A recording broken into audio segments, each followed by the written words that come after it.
You received a call from an inmate at the Department of Corrections. This call will be recorded and monitored. If you wish to block any future calls of this nature, dial 7 now. To accept this call, press 5 now. To decline this call, hang up. Well, hello, Diane. It's nice to hear from you. How are you doing? Well, like I tell pretty much everybody else, you are locked up. Yeah. And considering where you are, I think you're doing the best you can. Oh, yeah. Yeah. I've heard about that plus a few other incidences. That's one thing I want to keep in the public's eye. The fact that safety and security is extremely important to public safety. And I don't know why the prison thinks that this is not a high priority for them. And the prison system in the state of Washington, they received $2 billion to as a budget. And they put a lot of it in manpower. And that manpower should be used to keep track of people. There's no reason for people to be committing suicide or being assaulted or escaping or coming out in any worse shape than when they went in. That we need to focus on getting people the help that they need. These folks are sitting in prison, and we know their background. We know what got them there, and it shouldn't take an act of Congress to find out what we can do to help them reach the goals that they want. And if a person's in prison and has an issue and goes to a prison official for help, that should be the first place. It's like an example. It should show them that if you ask for help, you can get it, or at least be directed someplace or taught to help figure out a way to resolve the issue. Here's what I found. And so when I look at these things, it just breaks my heart because they can do this. I don't know if my neighbor is in a condition that will lead to crime or lead to self-harm, because I don't really know that much about this person, and the privacy is what we need, and that's something that we respect for the people around us. But folks that are in prison, we can figure that stuff out for them, and we can help them out. And the prison officials need to show them what life should be like on the outside. They're already suffering from trauma because of committing a crime and being separated from their family. Right, right. And these restrictions they put on people, like with me, I can't talk to my fiance. I can't write her a letter. She can't call me. I can't email her. They completely blocked me off because they consider me a concern, a safety and security concern. I have no idea why. They're just using their power to put restrictions on me and make it so that I can't say anything to fight it. But fortunately, I can, and fortunately, You I have have 60 seconds resources remaining. to do that. But you guys don't. You rely on folks like us, and the telephone, the e-messaging, letters. These are your way to get things out, and they shouldn't touch that. I mean, a person could sit in there and kill another inmate, but to take away the phone isn't going to help the situation. And I think this is just another service that they're going to continue to abuse. You have 30 seconds remaining. And right now, we're paying for phone calls and e-messages. And if a family can't afford it, and I know a few of them that can't, and I've helped them out, but if they can't afford it, then they're not able to talk to their loved one. And then to make that A punishment because they can't afford it?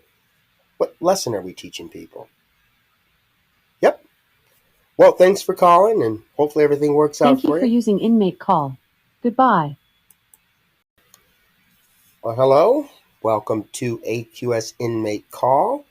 I am your host, Joel Wilborn. And in this episode, I would like to examine the safety and security concerns of the Department of Corrections, particularly in the state of Washington.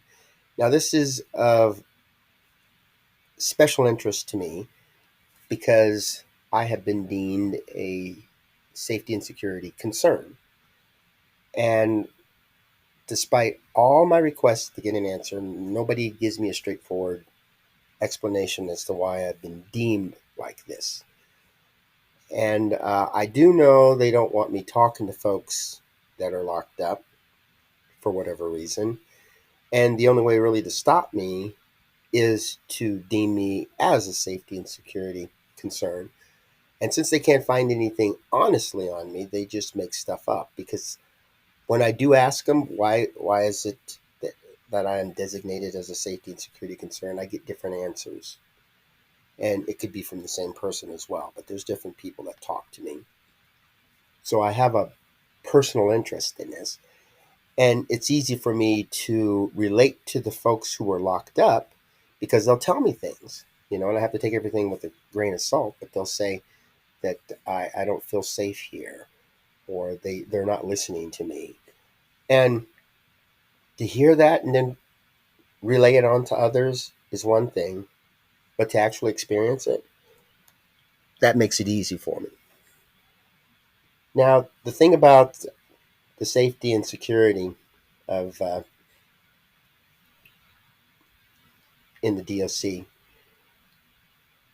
one of the things that we have to look at is this protection of inmates and staff. Now, I did an interview with an incarcerated person named James Curtis. Now, James made the suggestion that officers wear security cameras whenever they enter the cell of somebody. Now, this could protect the staff and it could protect the inmate.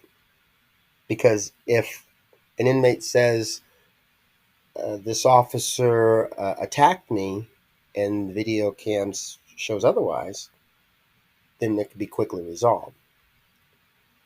And, out here in the outs, we have cell phones, witnesses, ring cameras, surveillance cameras. There's all kinds of extra precautions we have to protect people, and it can be used in court. And it's very helpful. People who are locked up, they don't have that luxury, and even the people who work there. So we can't say they're not under any pressure as well. Now, another incident is by a transgender woman named Amber Kim. Now, she was the roommate of a biological female, Sensore Nerton. Now, the two of them were put into a cell together, and they were caught having sex. Now, I'm not sure what the personnel were thinking when they did that, but I guess in their mind, that's okay. Maybe they were trying to prove a point. We'll never know because they just don't talk about it. But Amber felt very comfortable being in the women's prison, even though technically she still can function as a male. And she was punished a little extra than somebody who's not trans will say. She was sent to the men's prison, and now she's in isolation. And she says she feels very sad and she cries at times because she misses her friends at the women's prison. And so she's working with the ACLU as a trans person to get her rights to be in a women's prison. Now, with President Trump saying that there's two genders, male and female, she technically should not go back to the women's prison. So I don't know how that's going to affect this.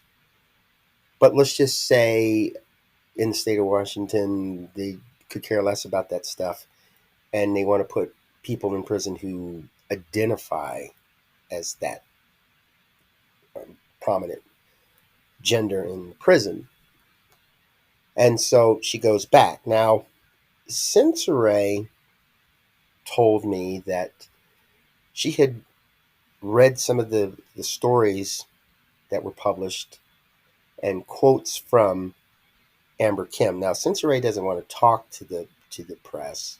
She values her privacy and she doesn't want to get caught up in that. But Amber Kim is talking about this stuff and said that Sensore induced her and brought this on, and she should never have been sent to the men's prison. Of course, Sensore was just enraged by hearing all of this. And she says, yes, it was consensual, but that's not the story behind it. There's much more to it. And the DOC considers Sensore a vulnerable person. She went to prison young, in her teens, just like Amber Kim.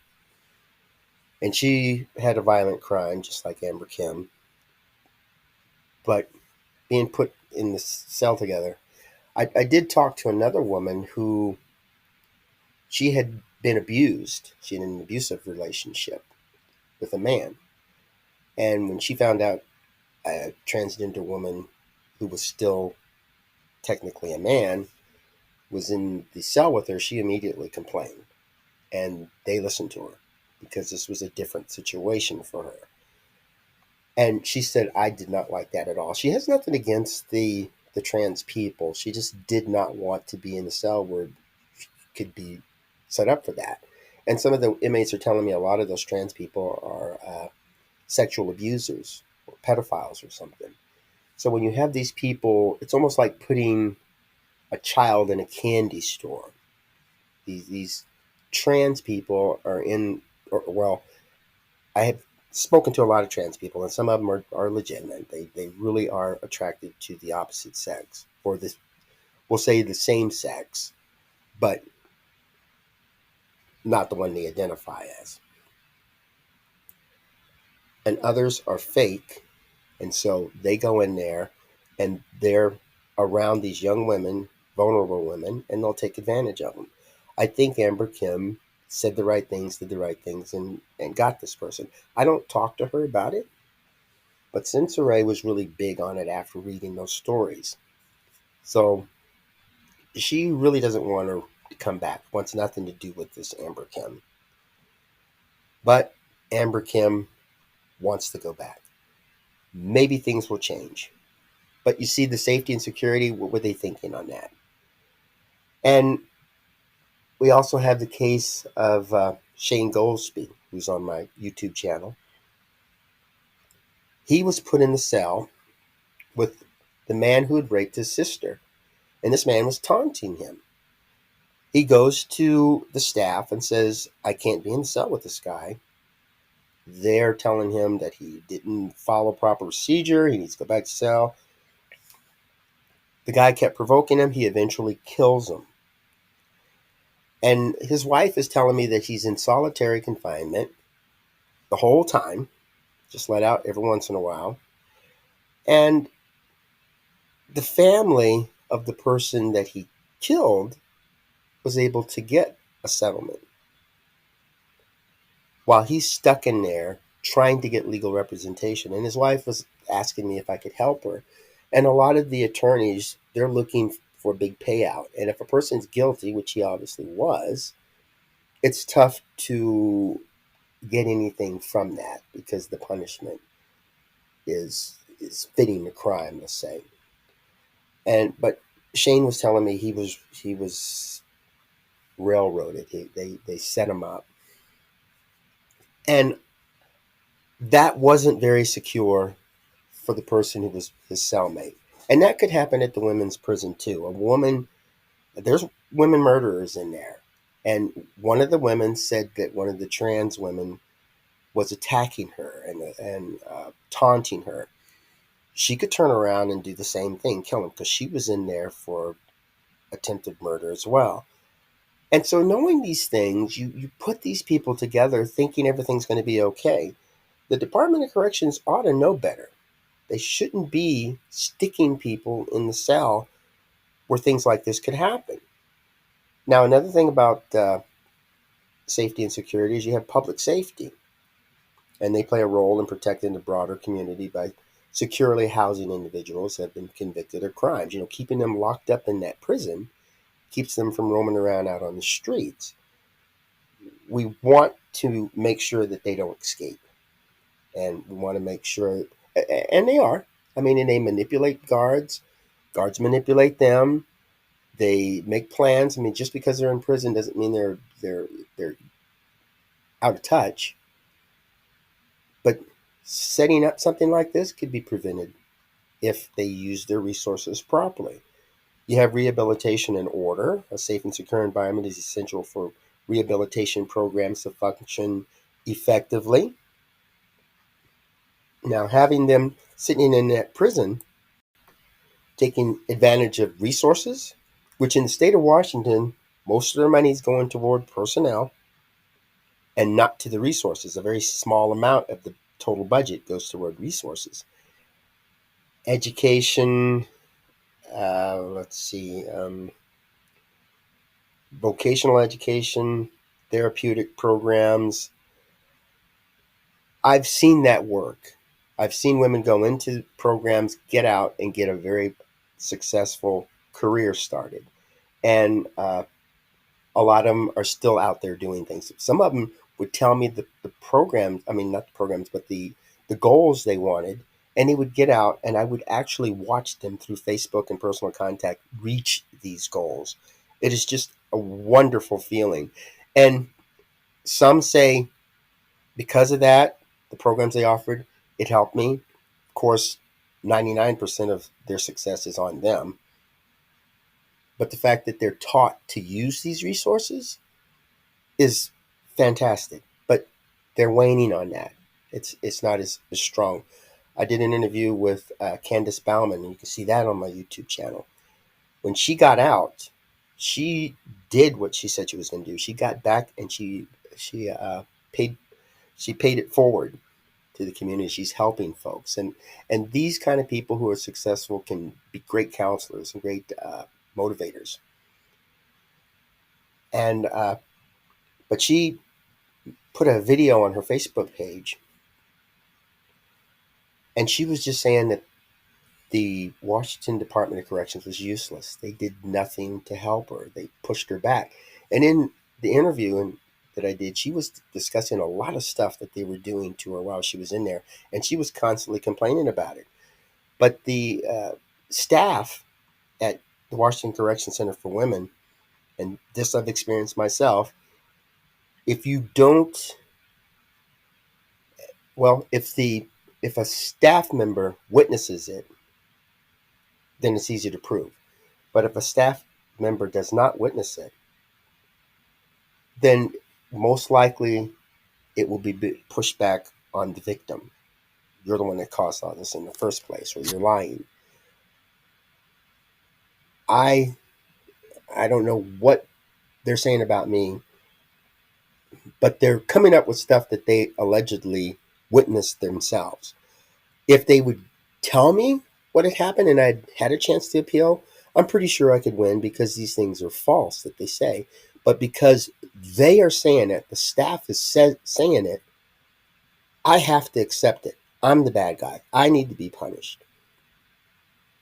I think they were saying I was using a different name to fund multiple accounts, and you can only fund one account, and then you can cancel it and fund somebody else. But one person through the entire state, all inmates in the state, one person you can place funds on their account. And they were claiming I was using different names to put funds on different accounts.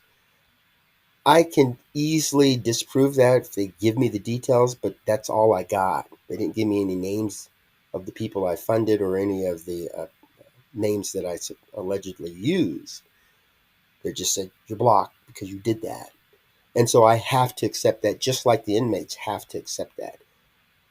And so this is a process for me to fight that. And I can easily fight it, but it's just more like, why go through all of that? Why put this extra step in there when they can just be honest?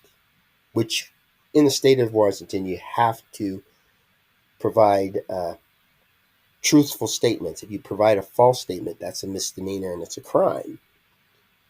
Now, another thing with the safety and security is the legal and ethical obligations. The DOC has legal and ethical duty to uphold the rights and well-being of those in its custody.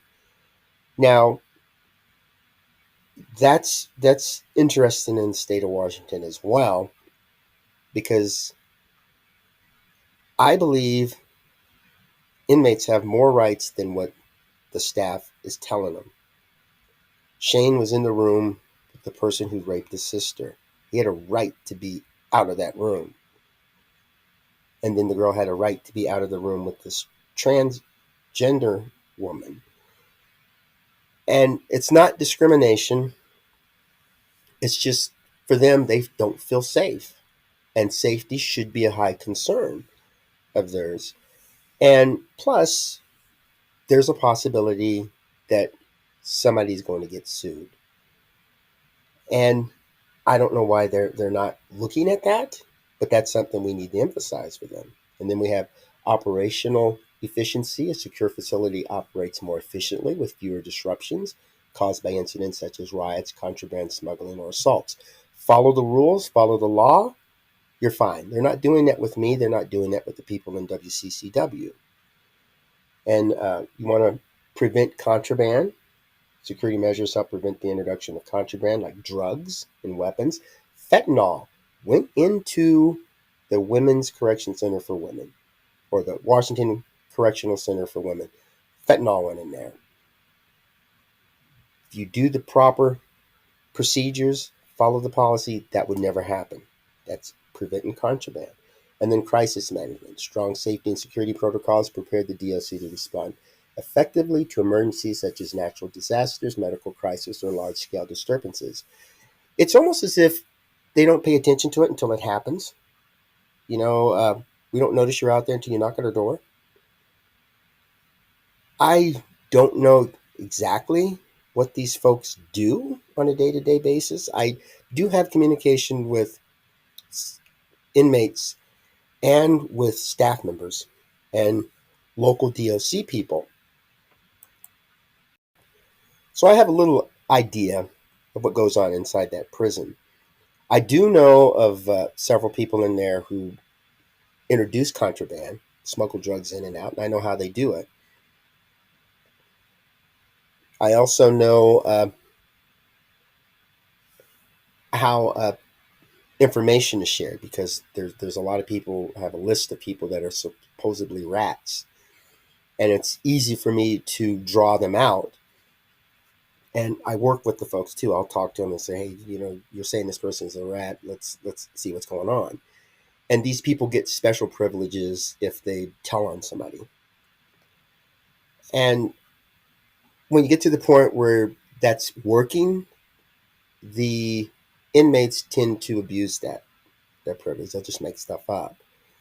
And technically, in that prison, the Washington Correction Center for Women, if the staff member didn't see it, it didn't happen. But if it's a little note that's slipped to them, maybe they can say they did witness it somehow, or they got it from a great informant. But that's something that we need to keep an eye out. We need to constantly let folks know that these prisons aren't as safe as they make them out to be. They're a dangerous environment. And imagine your loved one going into a prison, and it's filled with convicted criminals. Some of them are violent. Some of them are just untrustworthy, but they're in there. They're learning from them. They're interacting with them. They're having relationships with them. And then they're probably going to see them again when they get out of prison. And that's in your neighborhood. So when you have a person who's feeling traumatic as it is, getting into even a deeper involvement into this crazy situation they have set up over there, it kind of makes you wonder, why don't they pay more attention to the safety and security of the people that's in the prison? Do people have to get out and then go back in? I mean, in the state of Washington, recidivism is going down. I'm not going to say it's because of the Washington Department of Corrections. With the new team in, with the new governor and the new secretary of Department of Corrections, maybe they can emphasize the importance of safety and security and get this thing back on track. And recidivism will go down even more because these people will feel that their voice is important when they file a complaint, or they'll feel that if you follow the rules and do the things that you want to do and reach the goals that you want to reach and ask for help when you need it, you can get out and be successful. You won't have to commit another crime to go back into prison.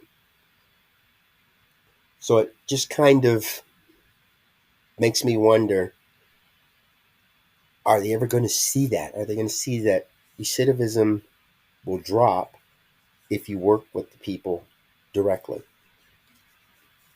I learn a lot. I pass on the information I have. I want to encourage people. I want to be a great mentor to them so that they don't go back in. The people I work with don't go back in. And it's not because of me. I'm not going to take all the credit for that. It's because the people felt important enough that they knew getting out, they could succeed. And that's because they were able to communicate with people, and they got positive feedback, and things worked out for them. The only way a person is going to get out of prison and succeed out here is if they want to succeed. They're going to motivate themselves to take the right classes, talk to the right people, and build their confidence up. And I've seen it happen. I've seen them go in there just completely distraught and just traumatized and just feeling like they're worthless. Marianne Atkins described that in her interview I did on the YouTube channel. She said that she didn't think anybody cared. She killed a man and she just went home. She could have turned herself in. She could have gotten a lawyer when she was arrested, but she was 16 years old. And I asked her to give advice to other folks that could help them prevent falling into that rut. And she was more or less saying, keep your focus and stay away from the people that could bring you down. In prison, you're filled with people that could bring you down. When she was in a school, they would send children to a juvenile center, and she didn't go there. She went straight to prison, which was bad. And I met her shortly after she got into prison. And then they were able to come to a great idea of sending her to one of the centers that she should have gone to in the first place. And you can be there until you're 25. So she was in there, and she was great. She was a great motivational speaker to other folks. And it helped build up her confidence. I said, you see, you are important. And she's discouraged because now she knows the error of her ways, but there's not too much she can do about it. And I'm proud of the progress that she had, but I think the prison system could have done better. The justice system could have done better. We need to learn from our mistakes. We need to grow, and we need to get out of this rut. These people don't have to go back to prison. they don't have to be mistreated because they made a bad decision. We need to treat them as human beings, treat them as if they have an importance to us and the world, and encourage them to grow and prosper. And I don't think that's asking too much. For some reason, the Washington Correction Center for Women doesn't quite agree with that. But I've reached out to the new people. This is the third Secretary of Department of Corrections that I've reached out to. This person I think is the best qualified of the three. And he actually offered to help me. After 6 years, he's saying he's going to look into it. If this happens, I don't have to go to court. But, after 6 years, three secretaries, I've reached my limit. And either this guy fixes this or I'm going to go to court. And I don't settle, I go straight to court. And I ask for a lot. Paula Gardner, she won $9.9 million. We were talking about it. We said, so what changes did they make? Nothing. She wound up with terminal cancer because of their neglect. They're still neglecting people. Cynthia Miller, who posts on my channel, she gives an update on the way she's being treated and how she's got the wrong medication and how she's being manhandled. It just breaks my heart. These are human beings. These are people. And like one person told me, we all make mistakes. The difference is we were caught. Well, I hope this inspires some conversation for you. And I really hope you reach out to these people. Just try getting on Securus and talking to somebody in the prison so you can get the real story of what's going on. And who knows, you might be able to say some things that just builds them up. I was really working wonders with my fiance. She was feeling good about herself. She was suicidal, but I was saying, I hope you don't do that anymore. She said, well, since I met you, I'm good. But now I can't talk to her. And she was looking forward to my emails. I would send her in the morning. Good morning. How are you? I love you. I hope you're doing okay. If you have anything you need, let me know. I'd send her coloring books and books just to read and put money on her account. Now I can't do any of that. And for some reason, they think that's okay. And if we talk enough and if we let people know, our legislators know that we speak to the people in the prison and they're not as bad as everybody makes them out to be. Now, some of them are, but not everybody. And so we got to keep this conversation going. Well, have yourself a marvelous day and make fantastic memories for tomorrow.